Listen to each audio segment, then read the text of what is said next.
Okay, hi everybody. Thank you for coming. I have all of you in the room, and then I also have people joining us online, so they're tuning in from wherever they are, which is great.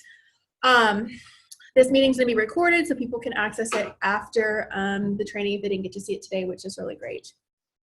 I said this before in the other intro trainings that we've had today. For our participants online, I realized that the screen is backwards, so you're not gonna be able to read the PowerPoint projected through the video here on our Zoom meeting. But all of the materials were sent prior, so if you could just follow along with Heidi, and she'll try to let you know which slide that you're on you go, so that everybody can follow along. Having said that, I'm going to go ahead and hand it to Heidi Gonzalez for our introduction to FCCERS training. Thank you, Jackie. Okay, so welcome, ladies, and so we're here tonight to talk about FCCERS. FCCERS stands for Family Child Care Environmental Rating Scale, and just so that you can have a little bit of background on me, I've been in the field of early childhood for over 30-something years, 30-plus years, and I've had family child care in my home for about 10 years of that time, and then have been in preschool, in the pre-K classroom since then. So I don't have as much as some of you do, but definitely I'm learning right along with you as I get to mentor all my ladies that are typically here. I still call Lisa one of my ladies because she was my lady. So anyway, so that's kind of my background. I'm now an assessor trainer for this tool, and right now currently still the only one in our area that is able to go out and assess programs and to train others, but hopefully in the near future we'll be changing that a little bit. So I'll let each of you, I know you guys all know each other, but we'll do the formal things. We'll do it anyway. So Olga, would you like to tell a little bit about yourself? Well, my name's Olga, and I've been doing daycare for about almost 20 years now. I came from Kings County, so kind of the same, but a little bit different. So I'm a little bit familiar with FCCERS because they just did introduce us to it, and you know, we're kind of having us up there. So I'm glad they did because you know, it helps.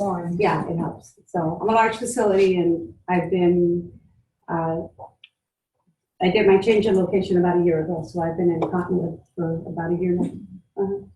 Thanks. And I just came on with the program, and I'm excited, and I have to never feel lost. We're to go. We're moving along. I'm gonna keep her going. Yeah. Jeanette. My name is Jeanette. I work with Carol Holmbrand at Cozy Kids in Anderson.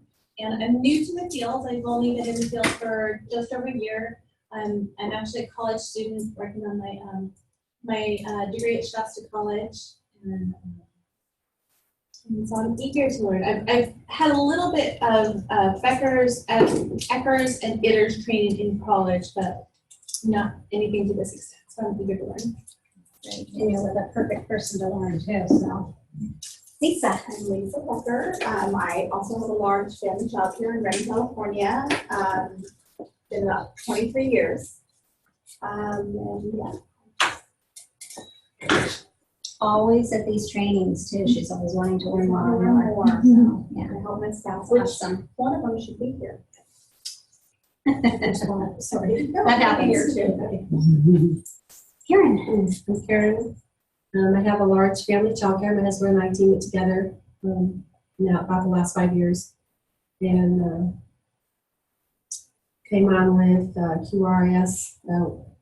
Is it going towards my second year? Second year. I do enjoy it. I've been really sick, so I still have a hard time hearing. I feel like I'm yelling. It's going around. Well, and Karen has grown with leaps and bounds this year. Just leaps and bounds. I'm really proud of her. So Hi, you're welcome. Cool. So we are just introducing ourselves and telling a little bit about our background. So welcome. Thank you. I'm Tara. Nice to meet you. Nice to meet you. Very nice. And do you have any background in FCCERS other than with Lisa, or is this just since you've been with She has her? her EC degree from Yeah, I college, did. so Yeah. the training they've had there. Okay, perfect. Okay. So Can you all see the screen if I stand here? She mutes me yeah, she's in the hot seat tonight. in this bubble. I'm just going to let everyone know who's online and joining us today too. We have some folks from our region. So there's 9 counties in our hub region. So we have Liz Welch. She's in Plumas County joining us, and she's actually a trained assessor in the tool. We have Fady Irons in Glenn County, Tara Clark in Lassen County. I have a phone number. It's I'm not sure who it is. It doesn't say a name. I have a Mary Hagan on the phone. Hopefully I didn't butcher your last name. Sorry if that's not how you pronounce it. And then Catherine Richards from Tehama County, who's also a FCCERS assessor. So it's really exciting to have the other counties joining us tonight. So welcome online, ladies, as well. So, okay, so we're going to get started. Jackie, you might want to turn those lights I will. on. I noticed last time it wasn't right at first. Oops, that one or? That one. So, Okay, perfect. Okay, so when we are talking about the terms in the book, at the different levels, the 3-level, it refers to the terms accessible most of the time. And at the 5-level, it talks a little bit about much of the day and many and things like that. So we're going to talk about what those terms are so you have a little better understanding when I say it's looking for many or it's looking for some and what that really means. So one of the first terms is accessible. And if you are a program that is 8 hours or more, which most family child cares are, you need to have materials accessible to children for at least an hour a day. And accessible meaning that children are having a choice to be able to get the materials out that they want to play with, and that they're allowed to choose for the materials that are out on the shelves, that they're allowed to choose during at least an hour a day. It doesn't have to be an hour all at one time, but it needs to be at least an hour during the day of accumulated time that they have materials available to choose on their own. And then it also means that children can reach and are allowed to use any toys, materials, furniture, or equipment during the day that are around and available for them to play with. And that there can be no barriers, such as a verbal or a no-touch rule. So if there's some blocks on the shelf and the child goes over and tries to get those off the shelf, and maybe you're getting ready to serve lunch or you're going to do a circle time story or something, and you say no, that means that's not accessible. So if I were observing, I would clock that at 9:10, you said the blocks were not accessible. And I would look to see when a child could go over and access those. And then I would clock that time. If it was 9:20, I would say from 9:20 to maybe 10:20, they were able to use those blocks. And so that would give you that hour. So does that make sense to you? Okay. And if a child has difficulty getting a container, let's say there's a plastic bucket of animals on the shelf that has a lid on it, and the child can't get that lid off by themselves, then it's not considered accessible. So I wouldn't give credit for that. If they have to have an adult help them get something out, or if they have to have an adult help them get something that's too high up off of a shelf down, then that particular item is not considered accessible. So, okay, any questions around that one? Okay. So much of the day, in most of the item numbers, means that the materials are used indoors and that children have access to them. It also means that most of the time a child is awake and able to play, that they have access most of the time that they're awake to play with the materials that are available for them. If a child is prevented from using materials for a long period, such as a lengthy routine, let's say children start arriving in your home at 7 in the morning and from 7 to 8, they're not able to play with the materials on this shelf, they only can play with what's over here. Or you have materials in one room of your house and they stay most of the time in this room of the house. Those materials in that room are not considered available to them much of the day. So how that comes into play for both accessibility and for much of the day is, as an assessor, if children don't have, excuse me, let's get some, talked too many hours today. She has. If a child is in a playroom, let's say you have a big playroom, and then in another room you have the library books, or your books area is in another portion of your house. but children are for most of the day in your little playroom area where there are no books, then when I go to count the books, that part of the tool, I won't be counting that because children obviously don't have much of the day. And if I see that, I might ask the question at the end of my observation time, or we might get together on the phone at another time and I might have a conversation about that. Tell me what times of the day do children have access to the books that were in the living room? Because when I was there, you were mostly in the playroom. And you might be able to say, oh, in the afternoon, we spend our whole afternoon inside that part of the house. And so they have access to those materials and those books. So that would help me determine. Or I might look to see if you have a schedule. Some providers have a schedule on their bulletin board by the parent sign-in book that says, from this time to that time, they do this. And from this time to that time, we do this. And so I might look at that as well, kind of clue me in whether or not there's times of the day that you're in certain parts of your house. So, if children are kept outdoors for extremely long periods, then the same types of materials that you would have indoor need to be provided outdoors. So, for example, Carol and Lisa both have the kinds of environments where children can kind of come and go inside and out throughout the day. And they both have their outdoor environments set up pretty much the same as they do their indoor environments. And so that allows children to have access to those types of materials. So, okay. For some and many, some denotes the presence of at least one item unless the tool tells us differently. It's really important when you're looking at the tool that you look at the 3 level and on up, that you're looking to see if that some word that's used might say this requires 2 items, or this requires, 1 item, that kind of thing. And then many requires that children don't have to wait for long periods of time. So instead of just having 1 bike and everybody has to wait for their turn for that bike, you have at least 2 bikes so that there's more availability of materials for them to use and they don't have to wait for any length of time. It also denotes the frequency that they have access to the materials. It's important to read the clarification notes in each number to make clear the exact meaning of what some and many is. Any questions? Well, and here we are.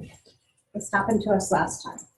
So there's a video on hand washing and it's all writing. So I'm going to kind of narrate what you're going to read up there because the folks online, it's flipped backwards for them so they can't read it. It's not working this time, Jackie. Remember how we did it? I just double clicked on it. Let me see real quick. Oh, that's what I did. Sometimes you just have to. There it goes. There it goes. Well, we might have to turn the sound up again too. Turn it up. I will just. It's not responding, it says. Sorry. Happens every time we do training, so nothing new. Let's see if I can get it to. Just push the slideshow. And then from current slide. It's not going to go. Oh, there it goes. Try to do that better than make it. Maybe. Let's see. Stand up. Camera lights on. Maybe.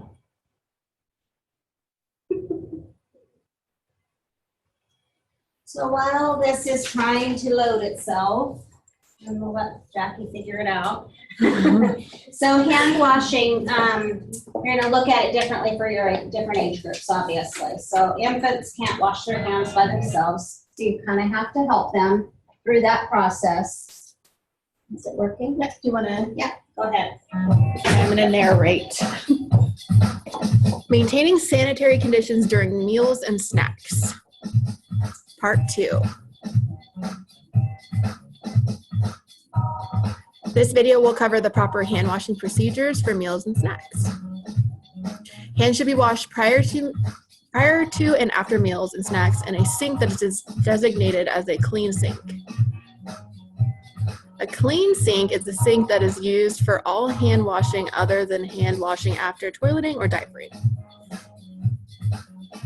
If separate sinks are not available, then the sink can be sanitized before hand washing for meals by spraying the bowl, sink, and faucet. And I can't read that fast, sorry guys.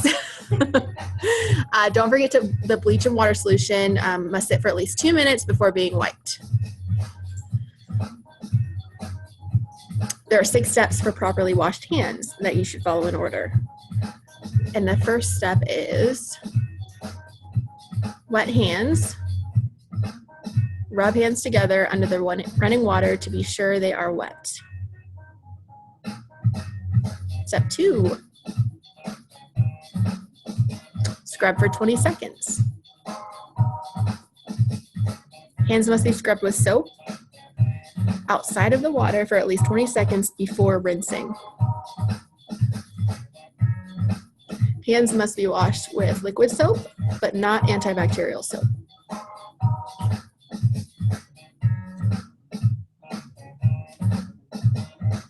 Counting, singing, and using a timer are great ways to be sure that hands have been scrubbed for the proper amount of time. 20 seconds can feel like a long time.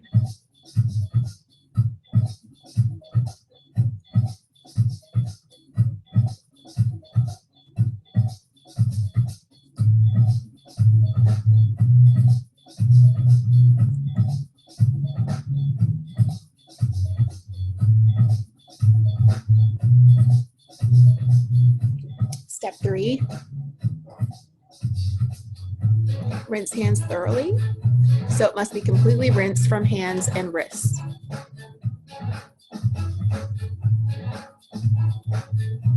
Step 4, dry hands. Be sure hands are completely dried. Hands can be dried using individual paper towels or using an air dryer.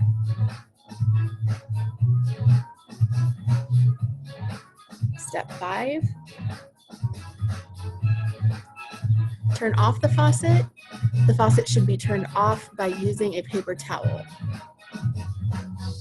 This step can be skipped if the child's washing is not the last child to use the sink. If children are waiting to wash at the same sink, then the last child to wash can be responsible for turning off the faucet with a paper towel. Step 6. Dispose of the paper towel. Paper towels should not be used again after turning off the faucet. They must be disposed of in a hands-free garbage can. Now that the tables have been properly cleaned and sanitized and hands have been properly washed, it's time to eat. Be sure to watch to see if the children drop food or utensils during meals and snacks. Food dropped on the floor must not be eaten, and utensils dropped on the floor must not be used to eat with. If the children touch the floor while eating, the proper hand washing procedure must be followed again before the child eats. And you can find more information on proper hand washing procedure at All About the Eckers, or Itters or Feckers, right, Heidi? Maybe. Okay.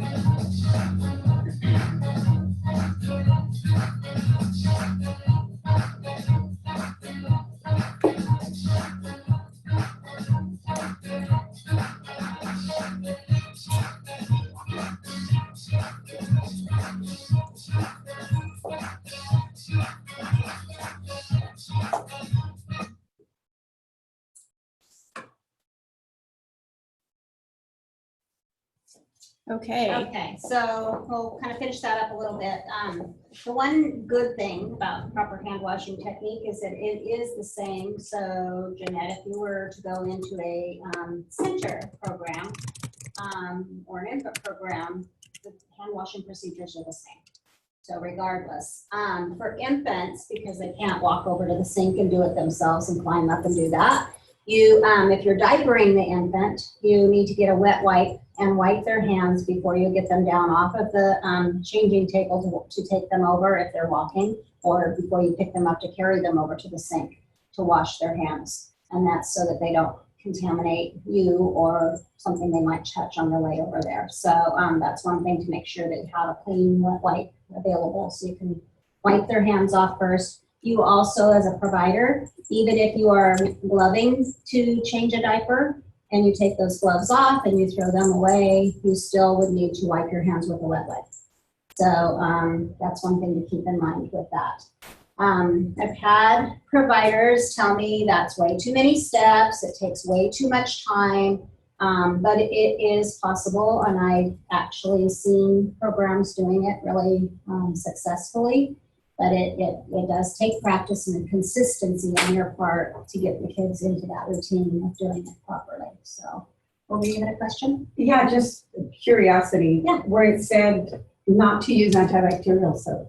Because it's some of the older children may be going in to wash their hands by themselves, and antibacterial soap has ingredients in it that could be harmful to them. Okay. So antibacterial soaps or hand sanitizers cannot be down in the area where children can get to them within reach. Yeah. So Lisa. Can you give us an example of a successful childcare that washes that many children at one time for, that's at least what, 2-3 minutes a child? Mm-hmm. So times 12 kids, that's 40 minutes of washing hands. So if How is that at successful? meals, you're talking about before meals or just And in after, general? because you're doing it before meals, after Right. meals, that's like a If it's for after meal, technically, for me as an assessor, I'm not looking for them to wash their hands after unless they've had finger foods. Okay, so this So- hand washing is for just before meals. The It's after, before meals, touching bodily fluids of any kind, using the restroom, messy play like sand play or those kinds of things, or messy art. so it's not the things. whole group going at once unless it's mealtime. No, and mealtime, what I would say is find a way to stagger that a little bit, as far as, maybe 2 kids go in Well, to that's do what we that. do, but then They they go brush in. teeth too, so I'm like, that's Right, good. and- That's like and an hour most- and a half. Right. Most of the providers that I've seen do it successfully do their toothbrushing at a different At time. a different time, Mhm. okay, that maybe. And they stagger that as well through the morning. So it is a lot. I get it. I Well, I totally, just want to see totally it get it. work. But it so I does. don't have to do it. I, to be honest, have been amazed that they can get that many kids done in the time frame they do, but they just worked out a way to get it done. So it's just kind of being creative, thinking outside the box. If you ever have a video, that would be great. Okay. One of those places. I'm not the mentor of the program. I was doing an assessment of the program that saw it. I was like, whoa, okay, family child cares can do it. Yeah. So classrooms, it's a little easier. There's more staff for one, and it just works better. So Is foam soap considered liquid soap? it is not. And so if you're using foam soap, you don't have to do the getting the hands wet first piece. So that does cut a step out in a couple of seconds of time, because the foam soap's already bubbly. And that's the purpose of getting your hands wet first with a liquid soap, to make the bubbles. So, yeah.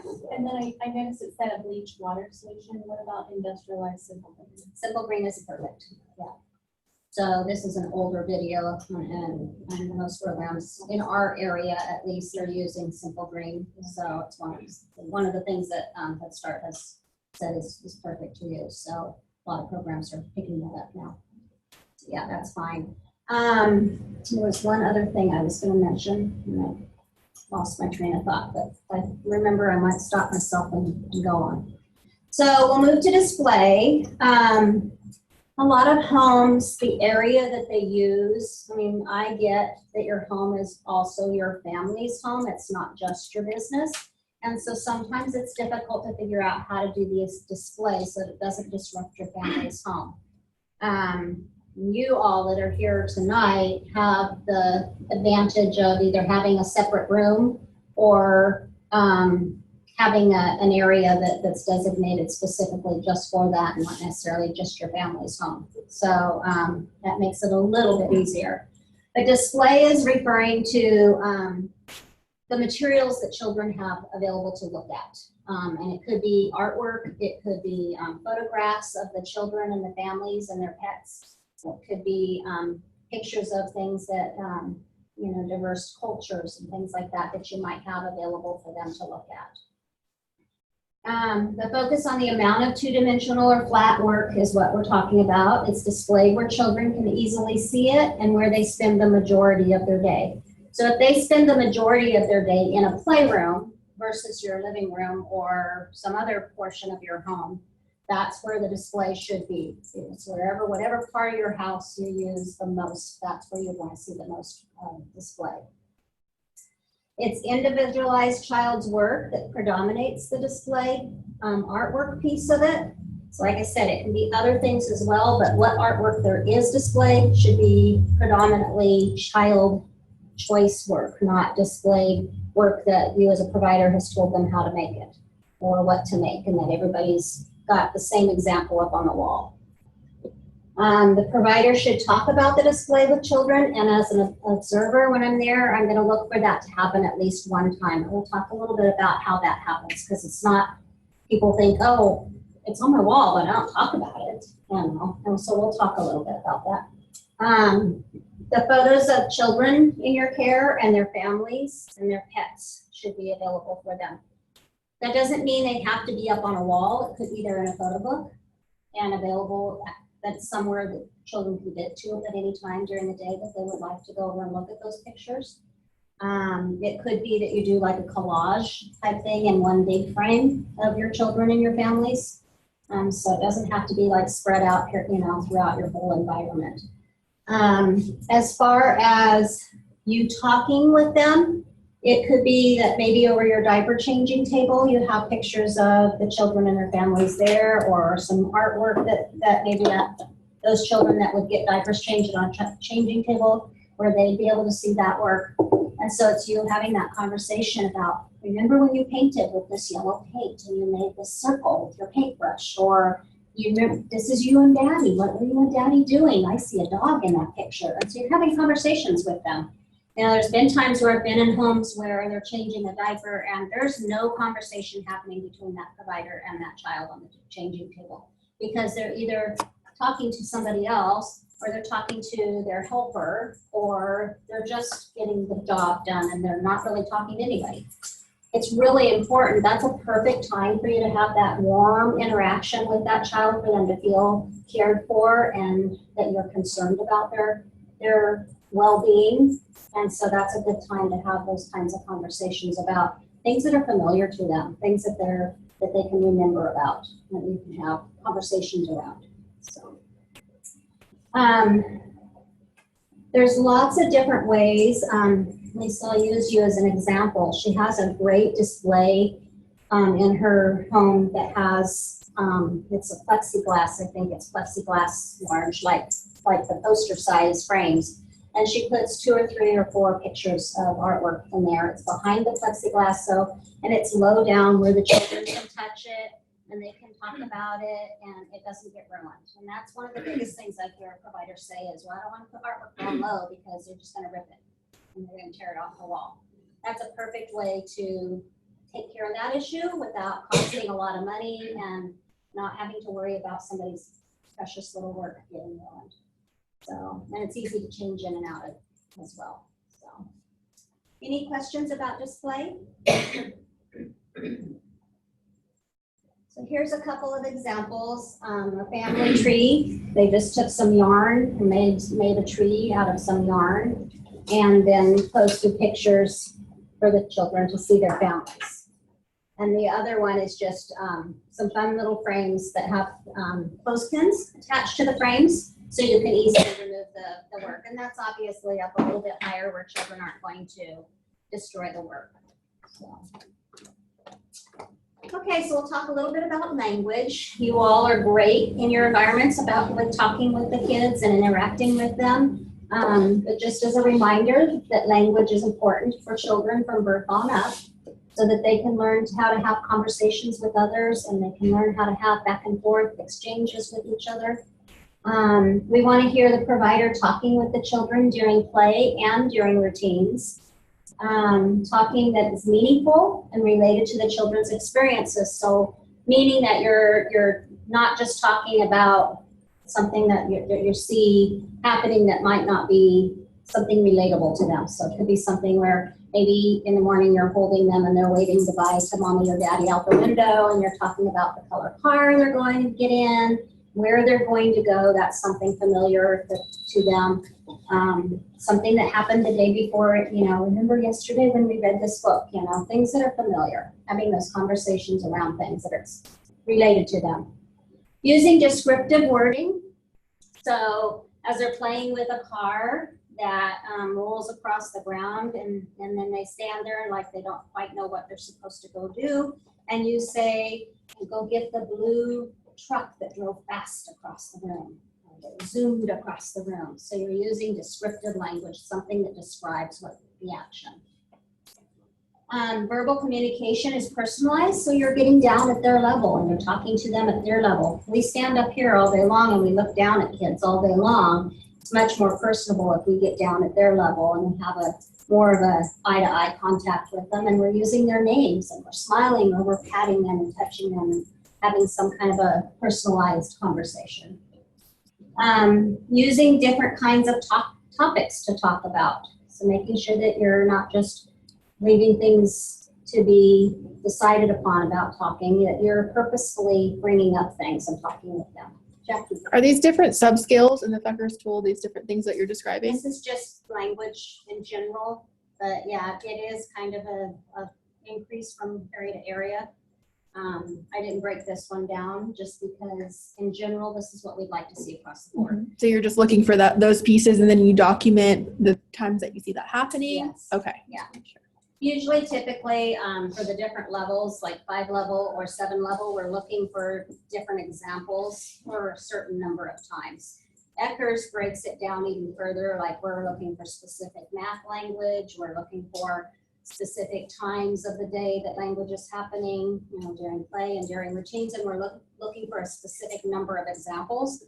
With FCCERS, we're not looking for specific numbers of examples. So we're kind of gearing towards that 5 and above. Is that what you're describing? Yeah. Okay. So for the people that don't know the tool, the scale is, do you want to talk a little bit about how it? The scale works from a 1 to a 7. 1 would be that you're at the lowest level. You have a lot of areas you need to work on and things that you need to make improvements in. And then it goes on up to the 5 level, which is considered good. And that's where we want to at least get you to that 5 level, so we can say that your program is at least in the good, what I would call mid-range. And then there's 6 and 7, and the 7 level is the highest. It means that really you don't have a whole lot to work on. And you just have to kind of maintain that level. So that's great. Thanks for the clarification. You're welcome. We're looking for the provider to adjust the complexity of the language to the ability of the child. So obviously you would talk to a preschooler differently than you would talk to a toddler or an infant. So just making sure that you're kind of increasing that language. You're using more wording with preschoolers than you are, making sentences and things like that with preschoolers, actually talking to them just like we would talk. Where with an infant, you may be talking more about labels, pointing things out. And you're still having conversations about what you're doing, but you're not necessarily expecting an answer back. So you're not asking questions necessarily. Okay, so we'll move on to the activity areas. And I kind of basically set this up to focus more on the activity areas than things like safety or outdoor play. I put a little bit in here on the outdoor environment, but I know that the activity areas are the hardest for family child care providers to figure out how to make things accessible to their group so that it works. So I kind of wanted to gear it around that.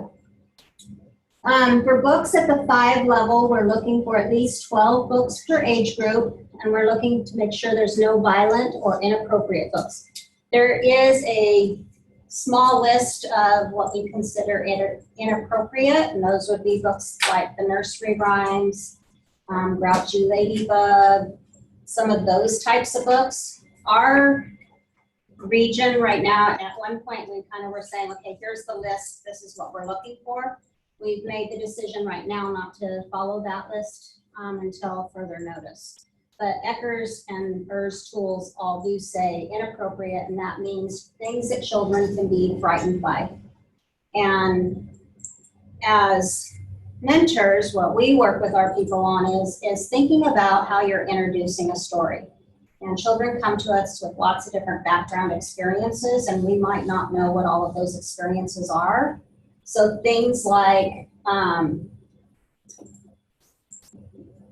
for example, a child might come to you that has had a mom that has had several different boyfriends, and you don't know what that male figure in that child's life is like. And so a story that may lead them to misunderstand what the male figure is about may be scary for them.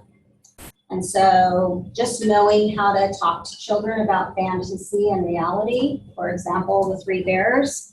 Obviously, bears don't live in a house, so you would have that conversation about, can bears really live in a house? Where do you think they might live? And I'm having that kind of conversation. Would a little girl go into a strange house but not knowing them? And or would you go into somebody's house you don't know and having that conversation about that with them, so that you give some pre-background for that story before you read it. Doesn't mean that they're going to truly understand every portion of what you're trying to get across, but you've given some effort into that and given them some background so that it's not as scary. And then thinking about what would you do if a child does become scared as you're reading a story, you know, and what kinds of questions and things would you talk about with the child to help them through that experience. So that's kind of where we're at with our violent and inappropriate books. As an observer, I'm going to look for books that have things in them. Three Billy Goats Gruff has the troll, and he's mean and ugly, and, you know, Where the Wild Things can be, depending on how it's read, but it's about Max, and he's scared, and he goes to sleep, and he has this wild dream, and, you know, those monsters gnash their terrible teeth and growl these terrible growls, and that can be scary for a child. You know, I, as a kid, was scared of lots of things at night in my bedroom. And so knowing that as an adult, whenever I would read things like A Nightmare in My Closet, or there's a monster under my bed or whatever it is, you know, I would think about how would I have felt as a kid, knowing, and those stories weren't around when I was a kid, but what would I have felt like? You know, I probably would have been scared. So having some conversation about, you think there's really a monster under your bed? And making it a game, making it fun for them instead. So. Provider reads books informally with individuals or small groups, and I would look for that at least one time during my observation. That doesn't mean that you have to gather all the kids together and have this great story time. It could be that you just, you know, have one child sitting next to you or on your lap, and you're reading to one child as, you know, a group of children are playing in the block area. It could be that, you know, 2 or 3 children come over and bring a book to you and you sit down and read. So it doesn't have to be a formal group. It's considered an informal time. 5.4, books time is pleasant and interactive. So you're not just reading a page and turning it and reading a page and turning it, but you're asking questions. Where do you see the dog? You know, how does that little boy feel? You know, things like, so you're asking questions and you're getting some feedback from them. And that you're making it fun. And I would look for that at least once during the story reading time. And then at 7.1, books are gathered together in one or more locations, convenient and comfortable for children. So here's a perfect example of a little boy sitting in a little chair, some books up above him on a little rail. Doesn't have to be a large amount of books. I'm not really looking for tons and tons of books. It's really just 12 books for each age group. So if you have from birth to school age, that would be a lot of books. But your school age books wouldn't necessarily have to be in the same area. They don't have to be located all in one area. For toddlers, I want to see at least if they're able to go over to a specific area and sit down with a book. So creating a little cozy area for them creates some comfort and some softness for them to look at a book. So. At 7.2, we would look for the provider to be involved periodically throughout the day with books, and that would be observed 2 times during the observation time. And 7.3, providers encourage children to read at their ability. So if you have a school-age child in your program, that you're asking them to do some reading. Maybe they're reading with another child, or maybe they're reading to you as you're fixing lunch. something like that. If it's a toddler that's just learning about objects and things in the world, then you're pointing to things and asking them, what's the cow say? Or what is this? So that they can put objects and labels together. 7.4, that books are added and changed out to maintain interest. I wouldn't know that as an observer, so that would be a question that I would ask after I was done with my observation, or maybe later in the day.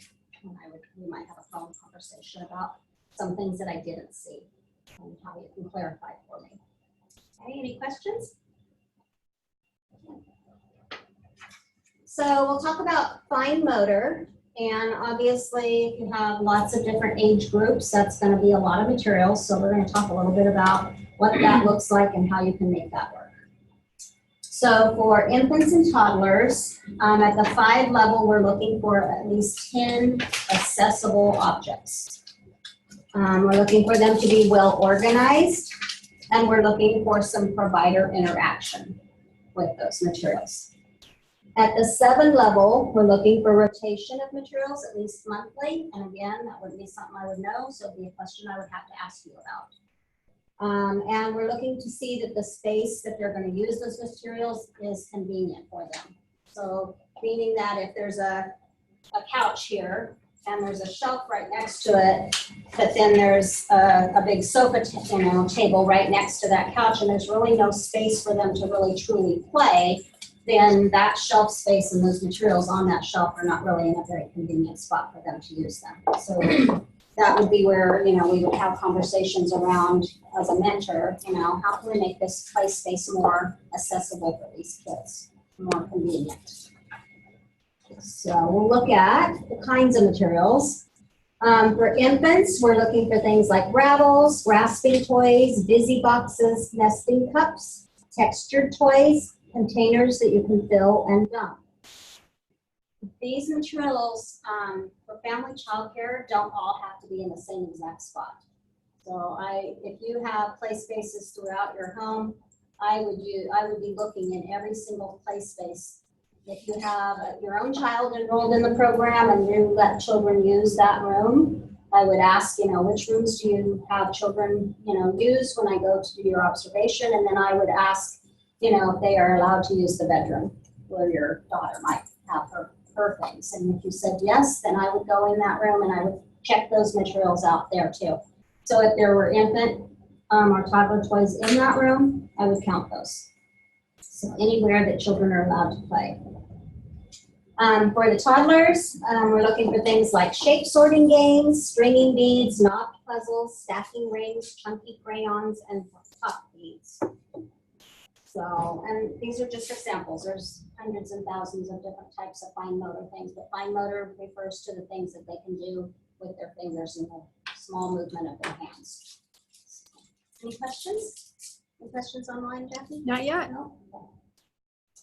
So preschool and school age fine motor materials. For the preschoolers, we would look for things like interlocking building toys, lacing cards, pegs with pegboards, links and gears, graduated sorting rods, and puzzles of varying ability.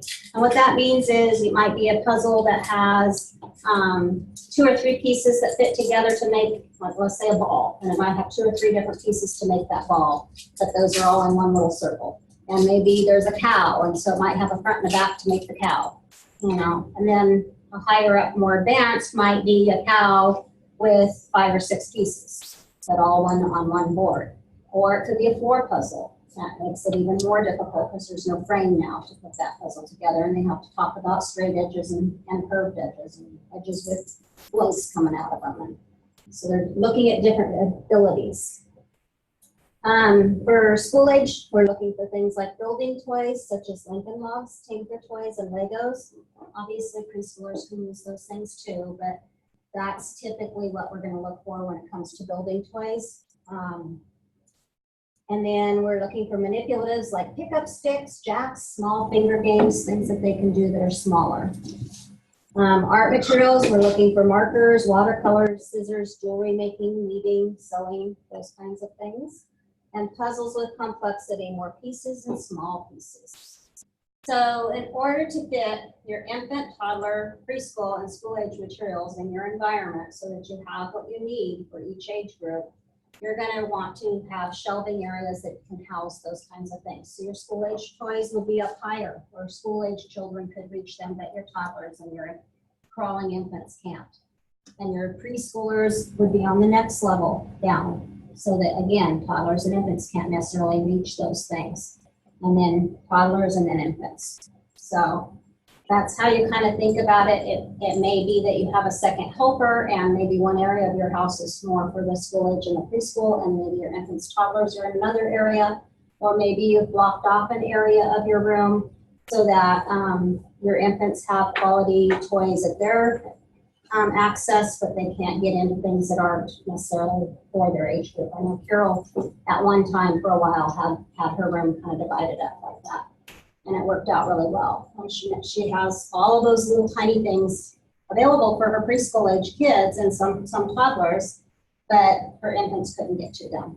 So, it's just kind of thinking outside the box. How can we make this work? Again, they don't have to be accessible all day long. It's just for much of that day.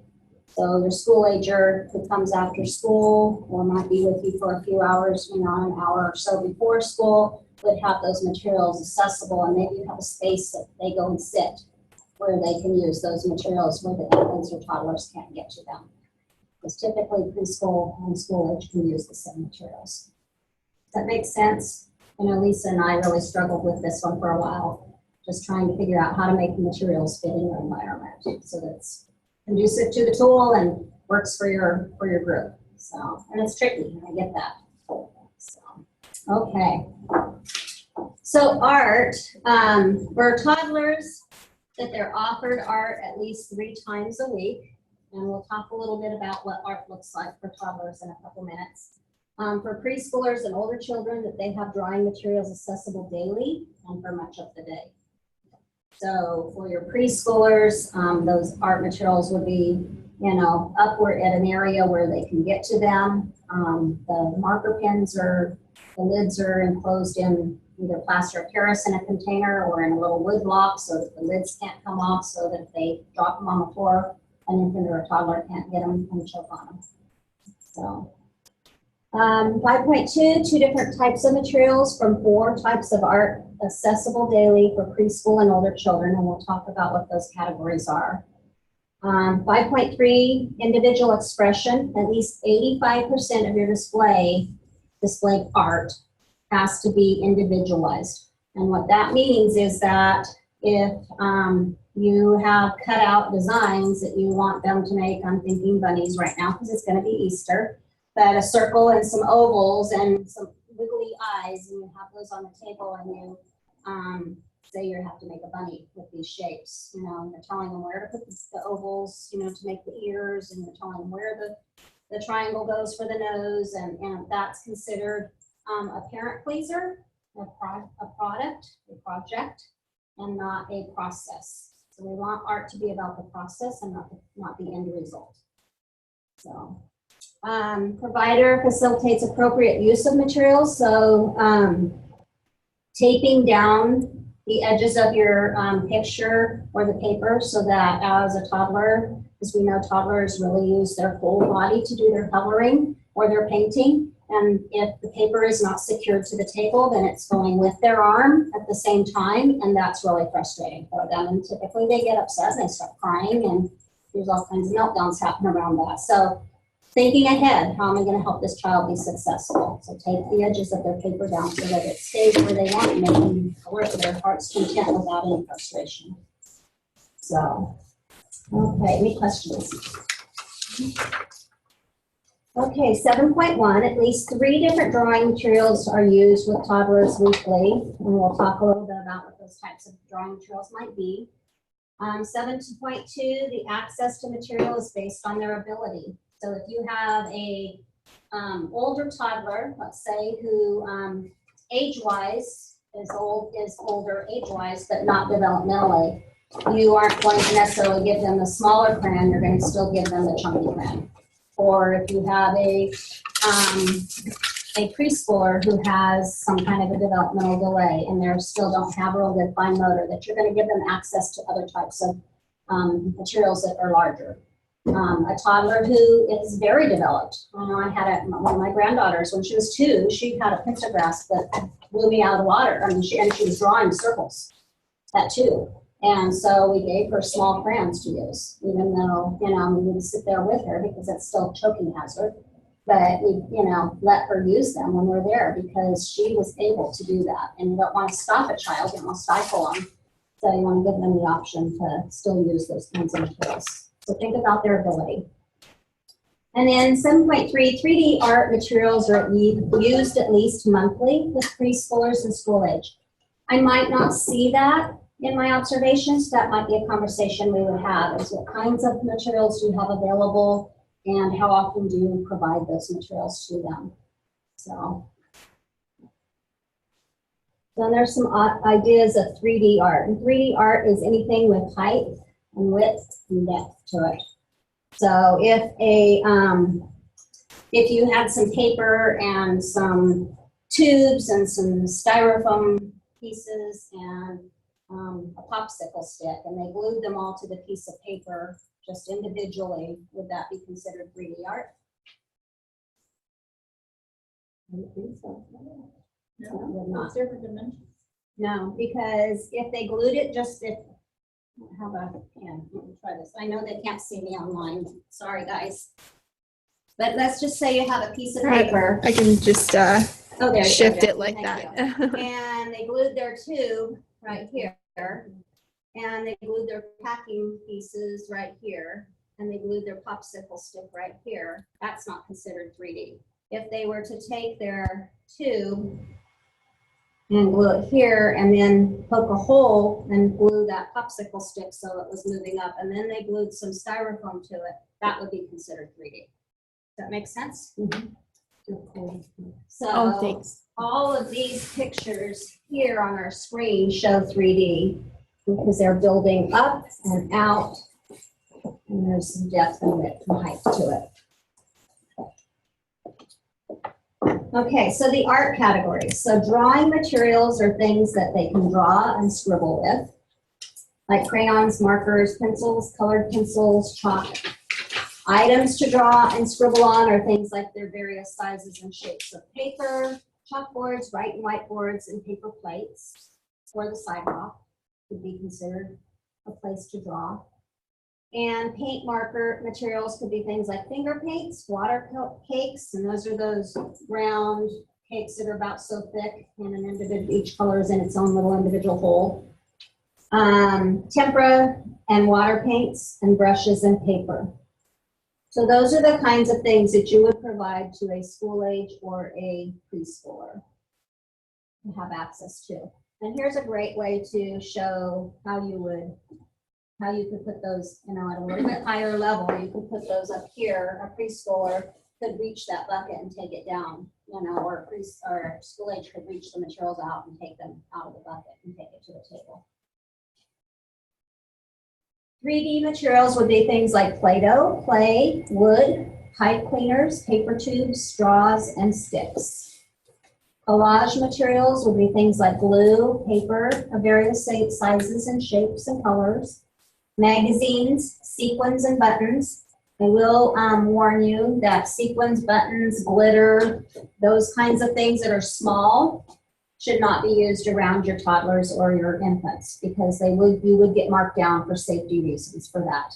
So that would be something that you would do at a time when you don't have toddlers, or maybe during the nap time. Maybe your toddlers and your infants are sleeping and your preschoolers are awake, and that would be a time where maybe you take your preschoolers outside under the awning, and that's where you do your artwork for that day. So because you've got toddlers and infants that day as well. So thinking about ways to make that work. So if you're doing a project with 2-year-olds, like that are like you were saying, your granddaughter, and Right. you're sitting with them as they're doing it, monitoring, you're right there, they can't use that? No, because how often do you, and just kind of put yourself in this scenario, You've got your maybe 2 toddlers sitting at the table with your preschoolers, and then you've got maybe a younger toddler that's not interested but is over here and maybe falls. And so you have to get up and attend to that. Now you can't monitor what's happening over here. And so what age? So they're considered a choking hazard. What age? are So you 3 saying? years and up can use materials like that. Yeah. So glitter, it's a choking hazard as well.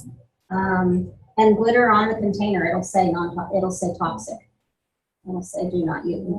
Yeah. So just kind of the rule, 3 years and up. like 3 you years said. and up, yeah. Yeah. And I mean, so some providers just don't use those things, Uh-huh. you know. And I was in a home. This is a perfect example, Lisa. I just thought of this. I was in a home doing an assessment on a program, and she had done some button art with her older group of kids, some school age and some older preschoolers, the day before.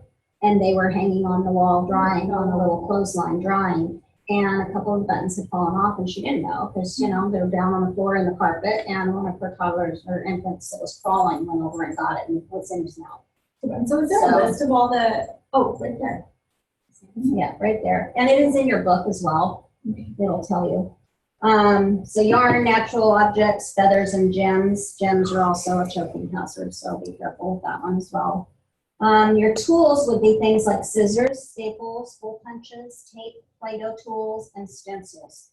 Another tool, people get confused and think the paint daubers are a paint. They're not. They're a tool. Considered a tool. Don't ask me why. I don't know. It doesn't make sense to me either, but it is considered a tool. Okay, so let's talk about if this is individualized or not. This is a little, for those online, a little girl painting at the easel. She has lots of different choices of colors of paint, and she's painting whatever she wants on the thing. Is that individualized? Yep, even though another child coming up after her still only has access to those same colors of paint and the same brushes, they are able to paint whatever they want. They're not being told they have to paint something specific. Okay, what about this one? There's a tree painted on the paper already ahead of time, and there's 3 different colors of apples, red, yellow, and green, with the paint nearby for them to dip the apples in, and they can put the apples on the paper wherever they want. Yeah. Why not? Because it's a tree. The tree's painted. Right. No, because they're not allowed, or they might put the apples wherever they want to on that tree. They may choose to only put yellow apples. You know, they don't have to use all 3, but they're still expected to make an apple tree. So it's not considered individualized. So when you're thinking about art projects, you know, it doesn't mean you can never do that kind of stuff. It's just don't make that the majority of your display, you know, because there is some benefit to having a child do that kind of an art project. You know, it's a great small motor. Those apples are hard to hold on to even for an adult. It doesn't have to be a tree. If you just It keep buying doesn't. apples and paint, then it is. whatever they want to make. Absolutely, it is. Absolutely. You just don't draw the tree. Exactly. Okay, so music and movement. At the 5 level, we're looking for many materials to be accessible daily. That 10 or 3 for each age group are available to them. And that there's a CD player for 4-year-olds and older. So that means that a 4-year-old or older can go over and turn that CD player on and off. So that's a tricky one because we all panic because they're so expensive. But what you can do is get one that's a little bit less expensive. Put your tape for the green for play and red for stop, a little colored dot on them so they know which 2 buttons to push. And you just use a little bit more inexpensive player for them so that they have that available. And you keep the same CD. They don't have to choose necessarily the CD or the story. It could be already in there and ready for them to go. Okay? Can I ask Alexa to do it? They could ask Alexa. Alexa, play Ring Around the Rosie. They could do it, but they have to be able to do that, not you do But it not for a them. CD player. That would take over the CD player? You know, to Our be kids do it honest, all the time. I will ask and clarify that because Alexa is newer I'm thinking since. CD players are so. Oh, Yeah. we totally get that, Yeah. but you know, Yeah, kids all the know tool how to is use not it. updated each year, unfortunately, and even, I mean, I was trained 2 years ago now, almost 3, and Alexa wasn't around then. So that's how new Alexa is. So I will clarify with the state assessors, but I would say yes. If a child can say Alexa, turn on Rose, they're choosing and they're listening and they're making that choice. So yeah, I would say so, but I'll definitely clarify. Leslie, will you write that down for me? Thank you. Okay, at the 5.2 level, some materials are accessible for much of the day. So those musical instruments don't have to be accessible all day long throughout your entire day. And they don't have to be indoors. They could be outdoors. So one of the things that I suggest, especially for family childcare, because in your home, it's a smaller environment. It's typically a lot quieter in your environment than it is in a center-based program that's usually a much larger space all at one area. And I even suggest this for seniors because we have so many kids that are have sensory issues now, that those tambourines and those loud, shaky toys that they have can really set a child off for behavior issues. So get those really nice wooden, a lot of the multicultural instruments are much softer sounding. They don't have a lot of loud noises and not such a shrill pitched noise to them as well. Maracas that are made out of coconut shells and those kinds of things, or the little shaky shells, are a lot quieter sounding. And save your tambourines and those louder plastic type musical instruments for outside. Your soft wooden xylophones are much quieter than your metal ones. So save those ones for outside and keep your softer, more natural instruments inside. So 5.3, we're looking for the provider to sing and chant daily with the infants, the toddlers, and the preschoolers, and we're going to look for that at least one time during our observation. So it could be something as simple as you're singing, Twinkle, Twinkle, Little Star as you're changing a diaper, or, the ants go marching one by one as you're going in from the outdoors to the indoors, something like that. I mean, there's lots of different things you can do to bring music and chants into the environment. 5.4, we're looking for recorded music at limited times. So if a child says, Alexa, turn on the Ring Around the Rosies, and they're singing and doing Ring Around the Rosies, and then they all kind of get bored and they wander off, but Alexa's still playing, or the CD is still playing. So at that point in time, I'm going to start timing. That at 9:10, music was turned on, children were engaged, but at 9:20, they stopped. So right now I'm going to say, okay, for 10 minutes they were engaged, but starting at 9:20, they're no longer engaged, but the music's still playing. So how long is that music playing? If it's on for 20 minutes and there's absolutely no engagement, I'm going to mark you down at that level. So at the 5.4 level, you get marked down at that point. If the music's on and children are engaged and then they get tired and they move away and it's on for 7 or 8 minutes, nobody's interacting with it, I'm timing it, but another child at that point, thanks Jackie, comes over and starts to dance again and clap and sing, I'm going to stop my timing.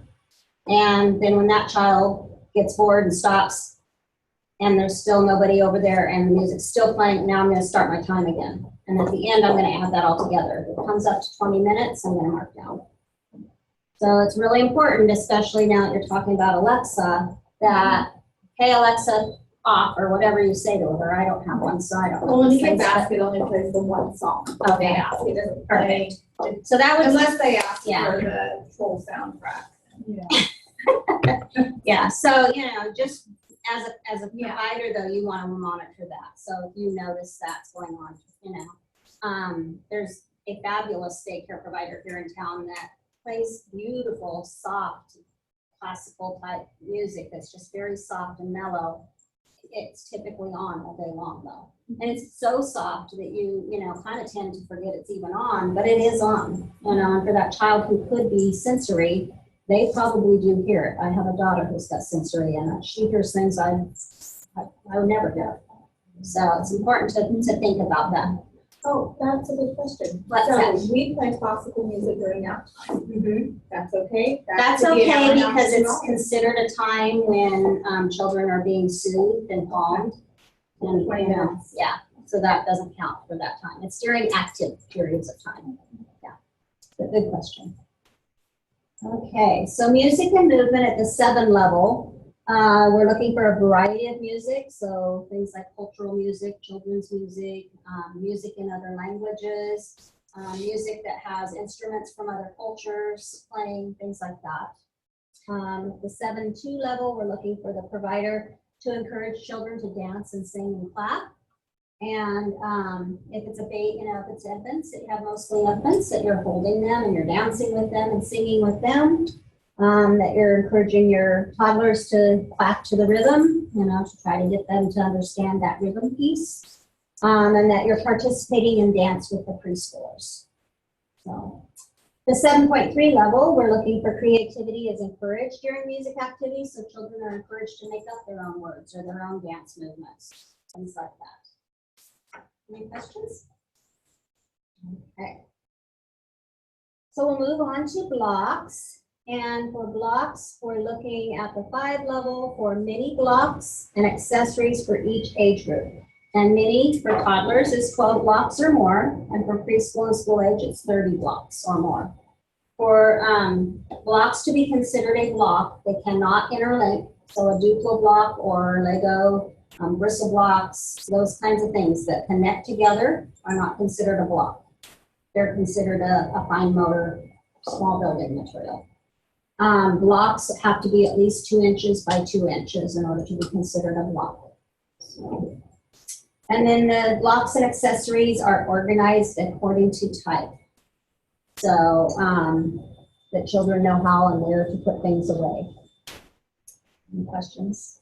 Real quick, I turned the air on. If you kind of freezing you guys out over there, let me know. I'll turn it off. Okay.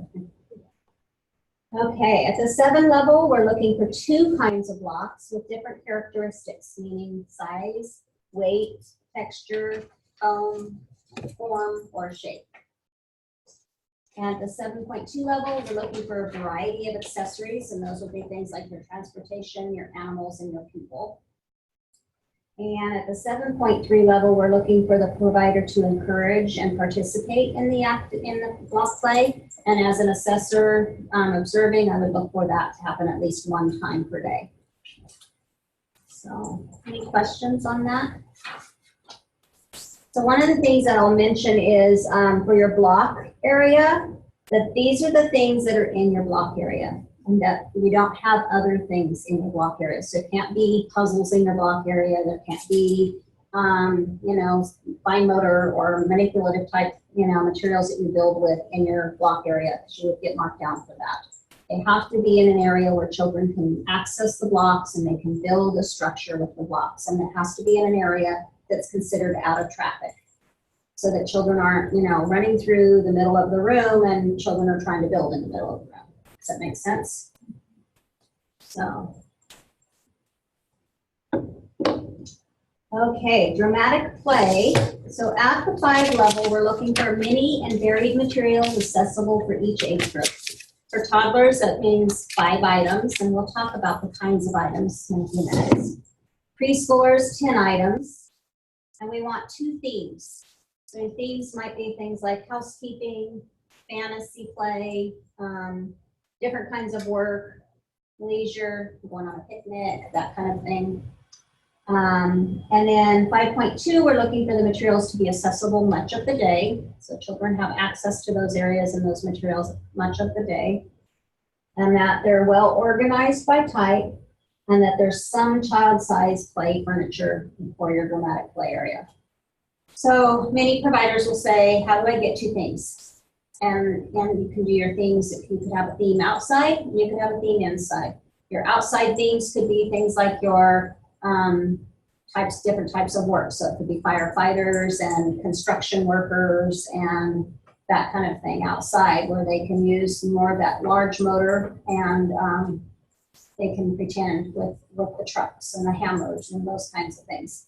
And you can have those inside too if you have the space to do it. But sometimes in family childcare homes, that's a little bit more tricky, especially in some homes more so than others. But so it's just kind of being creative, thinking about, where can I make this happen and make it the best.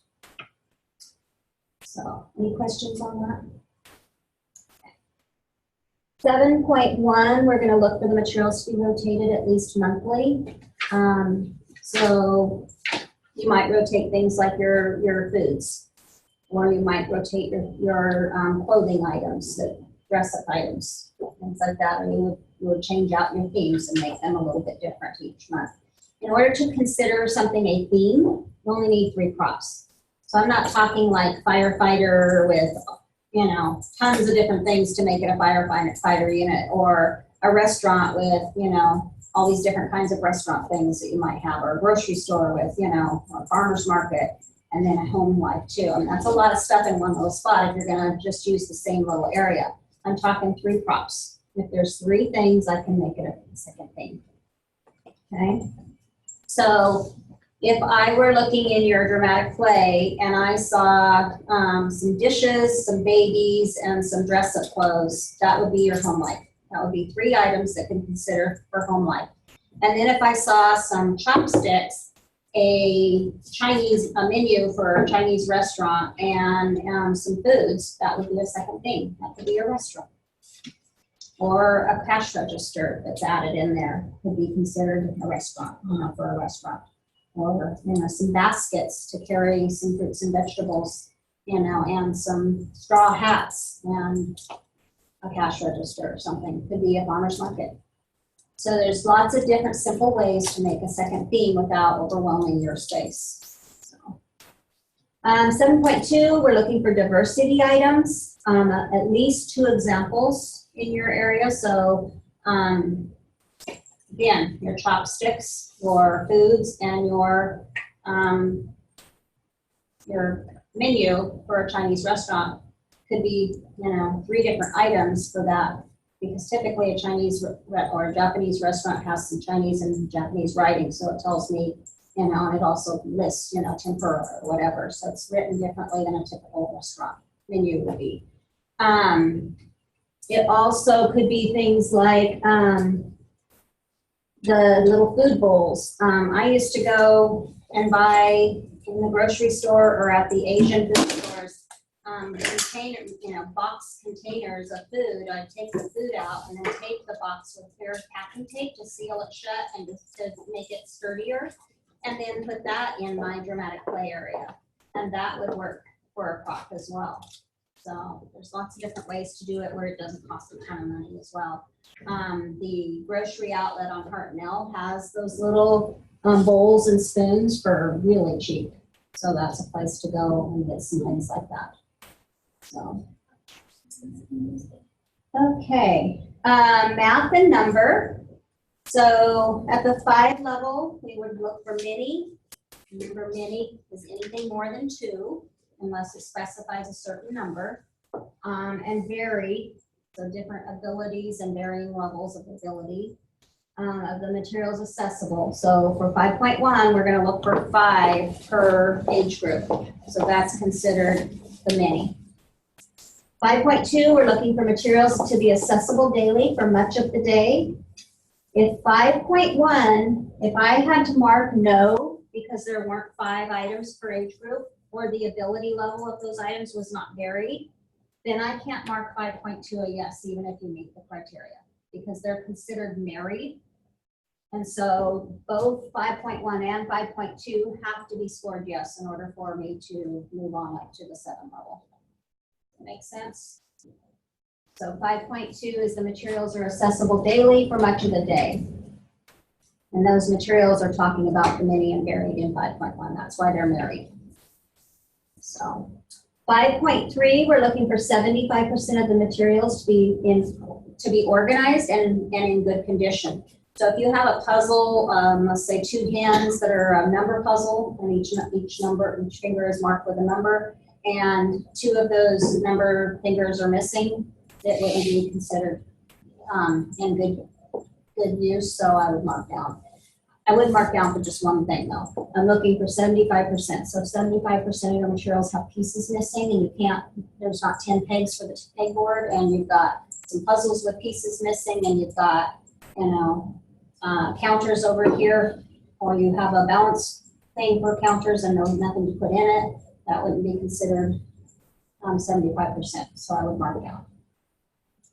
5.4, the provider talks about math and number concepts during play and routines. So I'd want to see at least one example I was observing during a free play time and one example during a routine. So can anybody think of a way that you might do it during free play? How many times they go around the bike trail? Perfect. Yeah.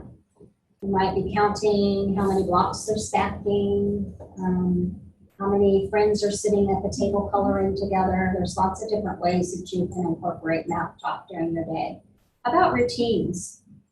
Washing your hands or eating breakfast, going to the bathroom. How can you incorporate numbers in those types of? One of my things I do consistently is like at snack time with crackers. We talk about age, and they take, I'll ask them, as time goes on, I'll ask them, how many crackers do you want? And they'll say 2, because they're 2. And then we'll count 1, 2 as I hand it to them and grab one. But that's something we always do. Yeah, super simple, super easy.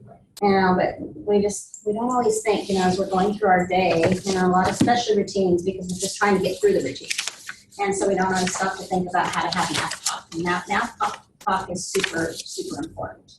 With 2 and easy ones that we do like grapes when they're eating, because you usually are putting a little, Yeah. bunch, so to speak. So it's great for How many were in your bunch? Yeah. Yeah, absolutely. Perfect. Okay. 7.1, we're looking for the materials of all age groups and that they're rotated monthly. So obviously I wouldn't know how many that is, or if you're rotating them, how often. And so that would be a question I would ask you. 7.2, math and number activities requiring more input from the provider are offered every week for the preschoolers and school age who attend full day, such as charts, graphs, or cooking. That can be a tough one, but it's thinking ahead as you're planning your week out and you're thinking about what things you're going to do with the kids during the week. How can you incorporate math that requires more input from you with your school age or your preschoolers? So making Play-Doh with them is a great way to do that. You can make it cooked Play-Doh or non-cooked Play-Doh, but you're measuring out the ingredients. You're talking about, how many more, or half a cup versus a cup, and the size difference and the weight of it, that kind of thing. You could be charting, how many rainy days, how many sunny days, how many kids have blue sneakers versus black sneakers, how many have blue eyes versus green eyes, those kinds of things. So lots of different ways, but sometimes it takes a little bit more thinking on our part of what we're going to do with kids intentionally. 7.3, the provider talks about math and number concepts frequently throughout the day. So just again, lots of math talk throughout your day with the kids, things that is it large or small, using different kinds of words in there, ginormous. What does that mean? That little teeny tiny bubble versus the giant bubble, things like that. So using lots of language that incorporates words like math. And sometimes it's helpful to make a little chart on your wall. Just take a piece of tag board and write some of those different kinds of words that are math words and incorporate those words throughout your day until you get in the habit of doing it. So for the materials list, for infants, we're looking for things like rattles of various shapes, cradle gems with hanging shapes, simple shaped puzzles, shape sorters, toy telephones, nesting cups, and stacking rings. So that'll be your infant toddler. For your preschoolers and your school age, you might have small objects to count, balance scales so they can weigh things out and talk about the quantity and the heaviness. Rulers, number puzzles, magnetic numbers, number games, geometric shapes, number and shape books, parquetry blocks, rulers, tape measures, unit rods and cubes, geoboards, and number lottos. So this is a fun activity here. This picture shows a balance scale, the little glass gems that you get at the dollar store, and they roll the dice and they have to put 5 in that cup. The next time they roll a different number, they put that number in the other cup. And now you talk about the weight and the balance of it.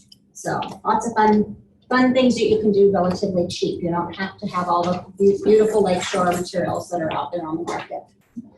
So, okay, nature and science. So nature and science can be tough in a family childcare home because, for one, you may not have a huge background in how to introduce the subject, or two, you might feel like you have to have a lot of different kinds of materials available that you don't have access to, and so it can be tricky. So we're going to talk a little bit about some of those everyday ordinary things that you can incorporate. 5.1, we're looking for 9 different examples in at least 3 of the 4 categories accessible daily. We're going to talk about what those categories are. 5.2, we're looking for outdoor experiences with nature provided at least 2 times per week for all ages. So for an infant, that means you would take that infant outside and put them on the ground on a blanket with some different toys around them so that they're having that access to nature and the environment and its elements. That you're talking with that infant about, you know, how the wind feels or the sun feels, or if it's raining and you're standing at the window and you're talking with the children about the amount of rain that's falling. You know, what's getting wet outside. I used to sing a song with my kids all the time about it's raining on the house, and we'd sing this little chant about the rain on the house, and then they would each get to pick something that it was raining on. We'd be standing at the window talking, and they'd go on for hours. I'd get bored. They were still wanting to do it. So lots of fun things you can do to bring nature inside if you can't get outside. 5.3, some daily experiences with living plants or animals indoors. So it may be something as simple as having a fish tank and letting them have access to feeding that fish so that they can learn about caring for something else that's living and breathing. 5.4, provider uses everyday events to help children learn about nature and science. So taking care of that pet, discussing why that's important with your school age and your preschoolers. Talking about the rain, the snow, and discussing natural causes. You know, what would happen if it kept raining for, you know, the whole week without stopping? And maybe having some pictures available of natural disasters so you can talk about what that's like and how would you feel and what do you think you would do if that happened here?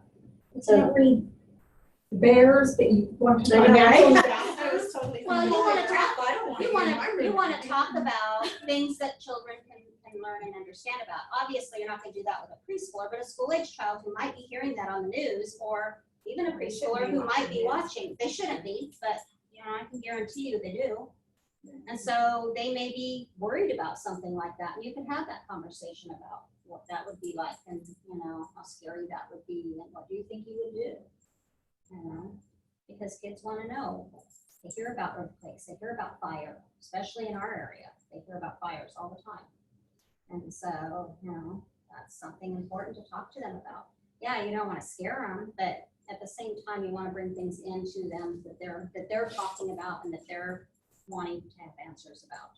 That's what I meant. I didn't mean to just bring up the conversation out of the blue. I just think a lot of that stuff, they don't realize how scary it is for kids. It's not tangible. No, they don't. Yeah, absolutely. And Parents and don't they do think talk about it. And for me, I think if my child was in my child care and someone was talking to my child about some of that stuff, I would be upset. But you gotta think about, and this happens all the time, kids go to preschool and they're in a school environment and they have to do fire drills, they have to do We lockdown do drills. fire drills. And so as a preschool teacher, I had those conversations about why we were having those. And you have to have, nowadays, unfortunately, we have to have No, conversations I around understand that safety. conversation, but I think, okay, a fire drill, am I gonna show them a house, a picture of a house that's burnt down? Tsunamis, I mean, the stuff that is natural, Mhm. that's scary to a child. to see. I wouldn't So show you them a need to- picture of a tsunami just because we don't have tsunamis here. But I would show them a picture of An a fire or earthquake because we could have those here. Now, what You know? purpose would that serve to tell a If- little child? When they What can't. purpose does It wouldn't serve a for purpose your if you child? don't, if you have 10 children in your care and none of them have had any experiences with that, it wouldn't serve a purpose. But if you have 3 children that live, when I did daycare, I lived in an area, we got evacuated in the middle of the day because of a fire. They saw the smoke, they saw the firefighters, they saw everything. Did we have a conversation? Absolutely we did, because we were involved in that. We were part of that situation. Would I have had that conversation if the fire was on another part of our town? Probably not, unless they brought it up to me. But more like So- Smokey the Bear conversation. Absolutely. Age Absolutely. appropriate, Age yeah. appropriate. Yeah. Or appropriate to what they're experiencing. And there are ways to have conversations with children that's appropriate for their age. I mean, you're obviously not gonna talk about mudslides and things like that from Santa Barbara, had and they that's not what's experienced- happening here. Had they experienced something like that, you're gonna have maybe 1 out of 20 that live somewhere where they experience that. Wouldn't Absolutely. it be more appropriate to ask them the questions and ask them how Absolutely. what did they? You're gonna have those Is that- conversations around what that child can We live, handle and talk about. we have an active volcano. Right. Does anybody talk Absolutely. about that in school? They do in You know, schools older? because they have to know how to evacuate. They I do haven't heard anybody sometimes. talk about it. Okay. Yeah, I was actually in a classroom last year where they had Yes. that conversation. Yeah, I mean, it was an older group of kindergartners, but, still, they were having that But the conversation. burden really I don't know falls- what led up to that conversation because I went in the midst of it, but, The you burden know. really falls on the adults to manage children safely I was in a, and not really scary. yeah, I was in a Right. home, or, I mean, not a home, but a center, at the beginning of the year when the fire went through, what area is that? Santa Rosa? Pine Country, Yeah, and then it went through there and down in, Santa Rosa. Santa Rosa. And this little priesthood came up to me, didn't know me, and he says, my grandma's house just burnt down. And so I very appropriately had a conversation, oh my gosh, tell me about that.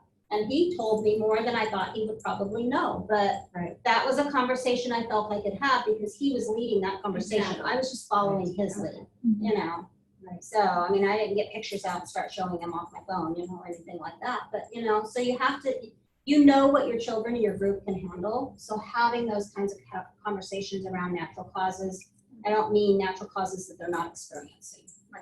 So I have that experience with the kids where I did what they're calling rabbit in the hole. And they're all frightened. And I really second guessed doing it. Depends on the age group, Because family it's like- childcares are trickier because you do have so many different ages. I would do that definitely with preschoolers, where I might not do that with my younger preschooler. Might do those with my pre-K kids, but not age group, but not my preschooler or younger group. Because in all Yeah. reality, if you're just gonna make a game of this, like I say rabbit in the hole, all my kids already know, they all get up and go to my room. It's a room off limits. Yeah. So as soon as I say rabbit in the hole, they go into my room. Yeah. But if there was a gun person in the house, we're supposed to bar the door Right, and stay in the room. right, But if there's a fire, we go out the window. right. And And how- helping children understand the difference between. But can't we eliminate saying fire and gun and just say, hey, we're gonna do this fun game? Because they're all gonna follow it anyways, they're all gonna Right. do it anyways. Yeah, it just, I mean, you Without definitely have to scaring know them your half to group, death, for Which sure. I did 2 of them, and I was like, I wish I wouldn't have done it. Yeah, I mean, in hindsight, we learn from lots of things we do and we figure out what children can and can't handle, but unfortunately, in our age in society, kids are being exposed to things even at the preschool level. I mean, 2 years We've ago, I always was, been exposed. But Yeah. my concern is that is it really necessary right, to tell a 2-year-old or a 3-year-old if there's a person in the house with a gun? Is it really necessary to right, show them a house burning down? yeah, it just depends on what. But their what's experiences necessary are. is getting them to go. Yeah. Yeah, And I think that's probably, each program's gonna be different on how they handle those situations. But for our intents and purposes here through this presentation, Intro to FCCERS, I think that's kind of probably a different conversation. I don't think when you go in and have an observation, you're likely not going to be going yeah. when they're doing bunnies in a Yeah. hole or And something. you notice I'm not looking for a conversation around that either. Okay. It's not something I have to hear in order to give you a score of a yes at 5.4. Okay. So,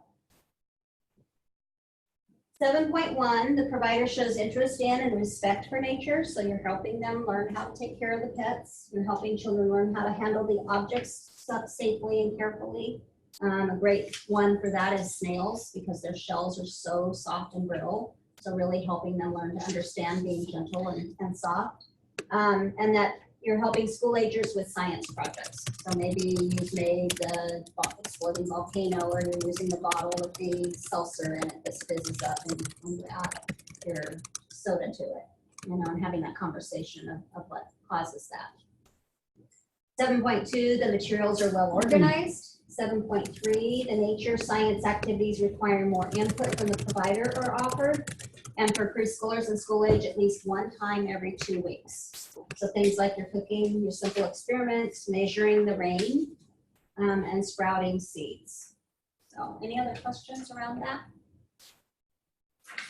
Okay, here's the categories that we would be looking for. Natural objects like rocks and insects, seeds, pine cones, and shells. We want to see those in your environment for them to observe and look at and hold. Living things like plants and garden, pets, fish tanks, and bird feeders. Nature science books, pictures, games, or toys. The difference between a game and a toy is a game has more than one part to it, and it's an interactive piece. A toy is something that they just use to observe or pick something up or to weigh something. Realistic looking animals, insects, fruits, and vegetables. So I could count those for a science item if they're realistic. So Brown Bear would be a book that could be considered because it has animals, but in Brown Bear, there's a blue dog and a purple cat. So now I can't count it because they're not realistic. So nature matching cards, nature sequence cards, and sound match tubes are all considered games and toys. Nature science tools like magnets, magnifying glasses, binoculars, prisms, eyedroppers, and rain gauges. Any questions? Okay, so sand and water. Sand does not necessarily have to mean sand. It just has to be something that can be scooped or poured. So it could be coffee grounds, it could be rice or oats or anything like that, okay? So sand or water provided at least one time a week at the 5.1 level, and it doesn't have to be designated for either in or out. It could be wherever. It doesn't have to be just inside or just outside. It could be either or. 5.2, there's a variety of accessories for sand and water play. So accessories would be things like your buckets and your shovels and your scoopers and those kinds of things. Want to make sure that you think about your toddlers because they don't understand quantity yet. And so when you're filling up a bucket, if it's not opaque, they can't see how much that really is because you're filling up something that's dense. So having something that they can see through so they can, kind of see the shadow of, then that helps them start to understand quantity more. 5.3, that sand or water activities are set up to facilitate play. It's a perfect example right there with the baby dolls and the clothesline and the buckets of water for them to wash the clothes in. 7.1, sand or water play is provided daily. So you could have your water play indoors and your sand outdoors, or vice versa, whichever you wanted to do, or you could have both in both places.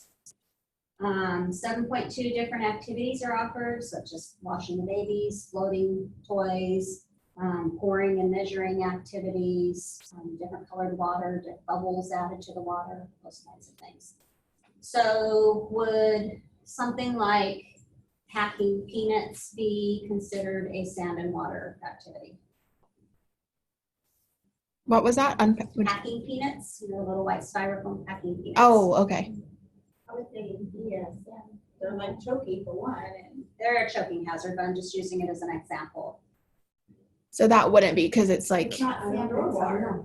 Well, sand doesn't necessarily have to be sand. It could be anything that can be poured or scooped. So can packing peanuts be scooped or poured? No. So anytime you're trying to figure out what can I put in my sensory table so it can be considered a sand item, I'm gonna think of, can it be scooped and can it be poured and measured? Okay. Okay, on to diversity. So at the 5 level, we're looking for many examples in all 3 areas. The 3 areas are books, pictures, and materials, and across all categories. And the categories are race, culture, age, abilities, and gender. So when we talk about age, we're looking for things from an infant's age to a grandparent's age. And when I'm looking for things in the environment, like picture books that have different ages, I'm gonna look for 2 different ages to make one count for one item. So it might be an infant in the book with a grandparent, it could be 2 different age children, it could be a parent and a toddler. So that's what they mean when they say age. Abilities is anything that requires you to be able to function properly. So if you're somebody that can't walk, it's a walker or a wheelchair or canes or crutches. Glasses are considered for an ability because it helps people see. So those are the things that we look for abilities. And gender is the non-traditional stereotype roles. Females can be doctors or firefighters, males can be caregivers or teachers, those kinds of things.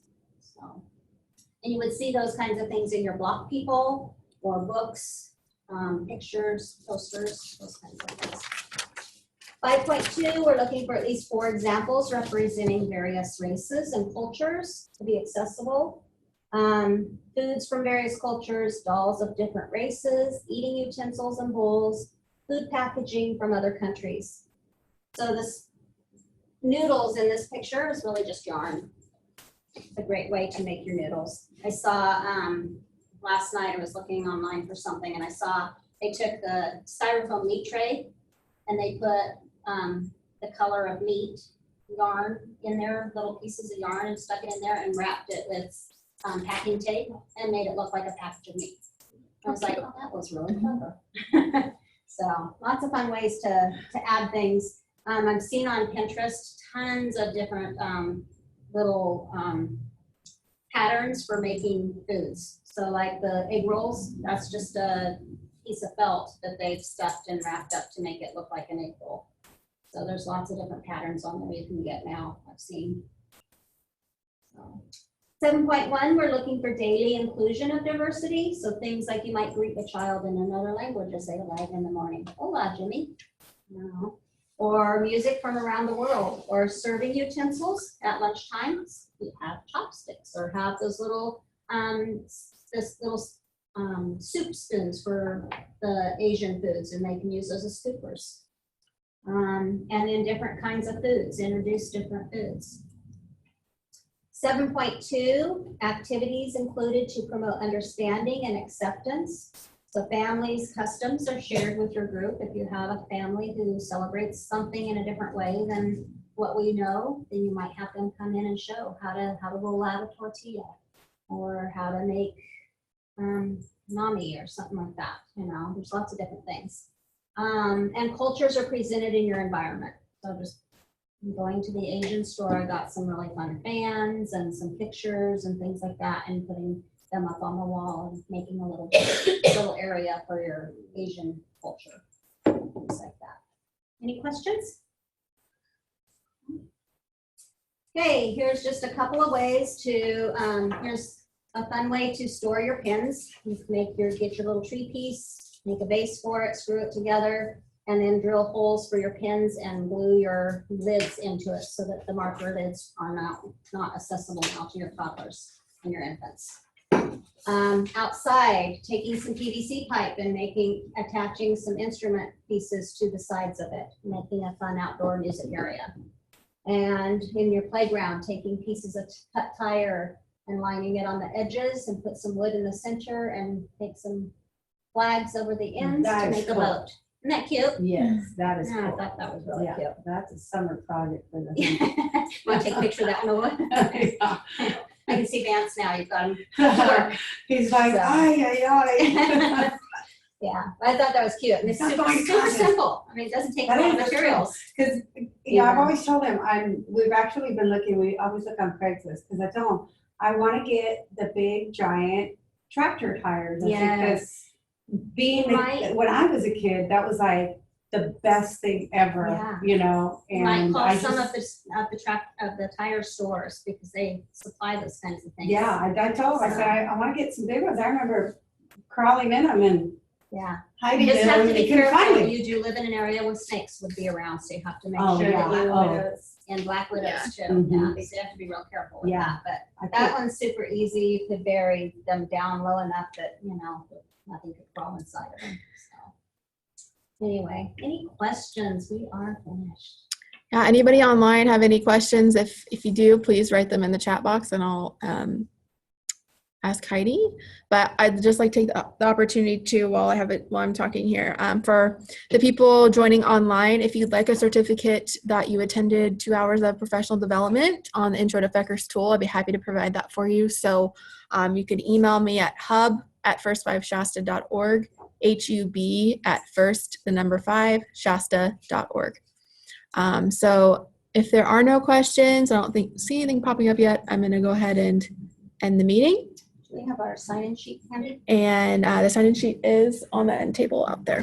So thank you, everybody online. Thanks for taking time out of your night. Thanks to everybody in the room. I know it's hard until 8 o'clock at night. Okay, Leslie, give me a number 1 to 4. I didn't sign in. Oh, 1 to 5. Okay, bye, and everyone. 6.